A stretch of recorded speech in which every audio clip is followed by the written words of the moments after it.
गरीबी की मार इंसान को दूर देश जाने पर मजबूर कर देती है, लेकिन क्या पता था कि रोटी की तलाश सलाखों तक ले जाएगी। मामला रामपुर के स्वार का है, जहां का रहने वाला फैजान गुजरात में दर्जी का काम करता था।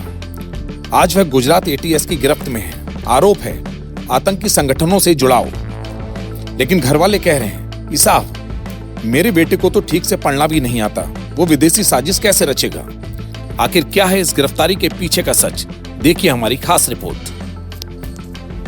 रामपुर की स्वार तहसील का ये नरपत नगर गांव आज सन है। यहां की तंग गलियों में रहने वाले शकील अहमद के घर चूल्हा नहीं जला है। वजह है उनका बेटा फैजान, जिसे गुजरात एटीएस ने नफसारी से गिरफ्तार किया है। सुरक्षा एजेंसियों का दावा है कि फैजान जैसे मोहम्मद के संपर्क में था और किसी बड़ी वारदात को अंजाम देने के फिराक में था। लेकिन इस फटियाल घर की तस्वीरें तो कुछ और ही कहानी बयां कर रही हैं। मेरा बच्चा नुसारी काम करने गया गुजरात। मैं साहब भेज दिया बच्चे को काम करने। मेरा पड़ोसी है। क्या काम करने भेजा था? कोर्ट का काम करने। वहीं सीखा है और वहीं काम कर दिया, सीख भी रहा है और अपना काम भी कर दिया वहाँ भी। तो मुझे कुछ सहारा मिला, मैं मजदूरी आदमी हूँ, जल्दी भेज दो काम करने। मुझसे पढ़ा लिखा लाख अहमियत नहीं है।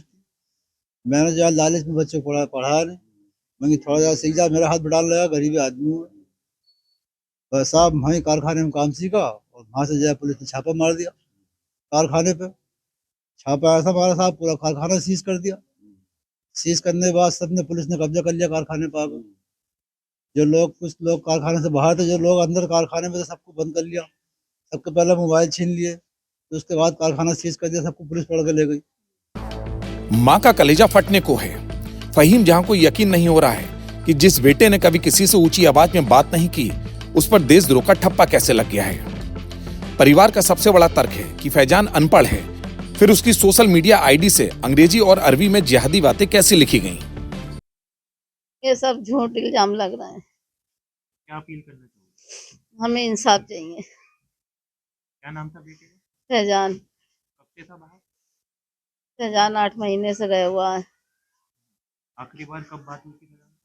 जुम्मे के रोज। तो ऐसा कुछ नहीं है? ना, ऐसा कुछ नहीं। लोना मेरा बहुत अच्छा। सच आदमी है। हमें इंसाफ चाहिए और हमें तो जो बात भी हो सब इंसाफ हो।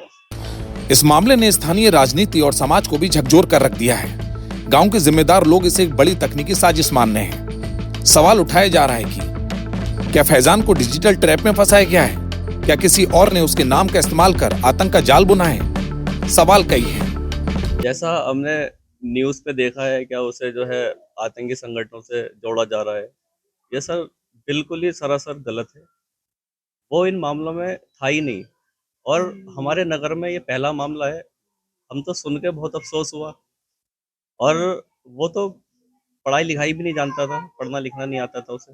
और उसकी जो आईडी पे जो पोस्टें हैं, जैसा जो है मीडिया के माध्यम से पता चला है, या जापानी भाषा, अरबी भाषा और बहुत एक अच्छी इंग्लिश लिखी हुई है, तो वो कैसे लिख सकता है? ये तो पॉसिबल ही नहीं है। तो मैं आपके चैनल के माध्यम से जो जांच एजेंसियां हैं उनसे सिर्फ यही रिक्वेस्ट करूंगा, क्या इसमें निष्पक्ष जांच होनी चाहिए। हो सकता है उसकी आईडी हैक हो गई हो या कोई दूसरा आईडी पासवर्ड लेके मिसयूज कर दिया हो किसी ने। और हमारे नगर में तो जब से हमने ये सुना है, बहुत ही एक शौक की लहर है। सुरक्षा एजेंसियां अपनी जगह सही हो सकती हैं, लेकिन नरपत नगर गांव की दलीलें भी कमजोर नहीं है। सवाल डिजिटल पहचान और उसकी सुरक्षा का भी है। क्या वाकई फैजान किसी साजिश का हिस्सा है या फिर वह किसी बड़ी हैकिंग साजिश का मोहरा बन गया? सच क्या है, ये तो जांच के बाद ही साफ होगा। लेकिन फिलहाल एक परिवार के लिए उसका पूरा संसार उजड़ चुका है। रामपुर से राहुल मौर्य की एक खास रिपोर्ट।